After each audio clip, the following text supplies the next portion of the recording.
ঢাকা বিশ্ববিদ্যালয়ের ফজলুল হক মুসলিম হলে চোর সন্দেহে গণপিটুনিতে মানসিক ভারসাম্যহীন তোফাজ্জল হোসেন নামের এক যুবককে হত্যার ঘটনা ঘটেছে, তা আমাদের সকলেরই জানা। সামাজিক যোগাযোগ মাধ্যমে ঢুকলেই তা চোখে পড়ছে। এদিকে তাকে হত্যা করার আগে পরিবারের কাছে 2 লক্ষ টাকা দাবি করা হয়েছিল বলে অভিযোগ উঠেছে। তোফাজ্জল পাথরঘাটা উপজেলার কাঁঠালতলী ইউনিয়নের মৃত আব্দুর রহমানের ছেলে। 4 বছর আগে নিহত তোফাজ্জল প্রেম সংক্রান্ত ব্যাপারে আঘাতপ্রাপ্ত হয়ে কিছুটা মানসিক ভারসাম্যহীন ছিলেন। মানসিক ভারসাম্য হারানোর আগে তিনি উপজেলার কাঁঠালতলী ইউনিয়ন ছাত্রলীগের সভাপতি ছিলেন।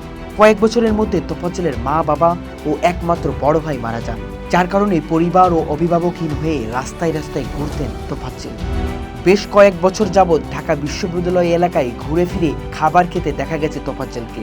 তোফাজ্জল পাথরঘাটা উপজেলায় লেমুয়া সৈয়দ ফজলুল হক ডিগ্রি কলেজ থেকে এইচএসসি পাশ করে এরপরে বরিশাল বিএম কলেজ থেকে বাংলা বিষয়ে অনার্স মাস্টার শেষ করে বঙ্গবন্ধু কলেজে অধ্যয়নরত ছিলেন। এই অবস্থায় মানসিক ভারসাম্যহীন হয়ে পড়েন। তোফাজ্জলের চাচাতো ভাই মোহাম্মদ ফারুক হোসেন বলেন, তোফাজ্জলকে নির্মমভাবে পিটিয়ে হত্যা করা হয়েছে, যা এটি এই শিক্ষিত সমাজের কাছ থেকে কখনো আশা করা যায় না।